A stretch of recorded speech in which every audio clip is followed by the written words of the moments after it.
Hey, what's up, guys? It's Andrew Santowski. I'm giving you a NFL 2023 modeling update, betting model update on the NFL. I've really uncovered some very important things this year as far as modeling. I really feel like I'm onto something great as far as how I've just really evolved my modeling game with the NFL. And I don't believe, so much of what I was doing before was totally off, but I just feel like I've really taken it to the next level, really professionalized my game, and just really evolved my models over time. And I used to be a guy that used to never really believe in in power ratings, but I really believe power ratings are really important. And that's how I'm disseminating the line, setting my own line for the game. Sometimes my lines might be a little off, way off. Sometimes they're pretty dead on, and I just feel like I can really see through the games, like I feel like a lot of people, you get a really good feel for how the game's gonna go, or for just having a good sense of how it's gonna play out, just understanding the lines, man. I don't think you could watch a game without really knowing what the spread is, understanding what the betting line is. It's gonna tell you a lot about the game, about what you're gonna watch. But a lot of people just want to tune in. Like I said, I'm not into fantasy sports, not into betting on certain players or outcomes or touchdowns. To me, most of that is just silliness, and it's just degenerate gambling at its finest. But I mean, there's some people that I believe are probably really diehard professionals in it that really study that. But understanding the spread and beating the spread, to me, is the mark of a good pro sports bettor, especially with spread-based sports. So like I said, I've drawn a lot of inspiration, man, from Billy Walters, man. If you just listen to Billy Walters speak for any amount of time, I don't know how you can't be inspired by that man, from his rags to riches story, and just understanding his childhood, understanding how he made it in Vegas, man. Like I said, met the right people, got involved with the right things, learned, invested a lot of money into his craft, has a lot of businesses outside of sports betting, obviously, but man, to know what Billy Walters is capable of doing and understanding how successful he is, man. How that does not motivate you, I do not understand, but that guy is definitely a huge motivational factor, man, and just anything I do, man, So, but guys, I'm going to just explain a little bit about my modeling, my power ratings and my modeling. So let's take a look at this. I derive a point of value from everything that I do, from my power ratings. And the way I have my power ratings construed, I found that a lower POV is actually better from a betting outcome than having a higher POV.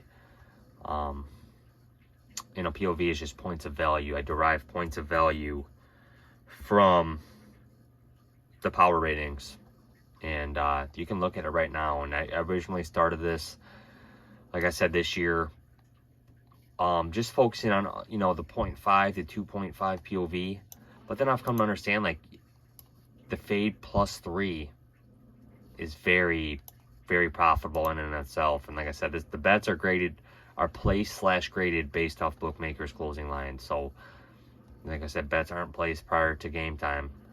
They're placed directly prior to game time. But you can look at it, man. In the last few weeks, it has struggled. Those are losing weeks, undoubtedly. But man, it is really something to behold. And I'm going to dive into this, and you can see where I have broken down each game and how they fit into the model. So you're looking at 0.5, starting it, the +1 value, the +1.5, the +2, +2.5, very profitable. And then you're going to enter into +3. And like I said, this is a fade. This is a fade on 3. You know what I'm saying? This is a fade on 3. So I really look forward to seeing how these last 5 weeks of the NFL regular season are going to play out, and if my power ratings are going to match up to how I believe my model is going to continue to perform. And I really think my model is really onto something great. I mean, this thing's hitting at 63%, 64% entering week 14. So we're really going to see how this model plays out.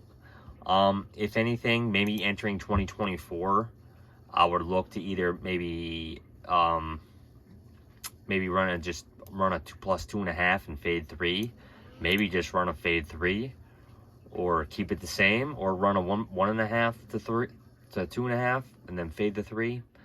But that's just kind of how I'm thinking. We're going to see how things play out for the remainder of the year. I really do believe there's a value on things from 0.5 to all the way to fade 3. So I really do. So I kind of want to stick to what I have right here, but I can always, I don't know, tighten the parameters, you could say.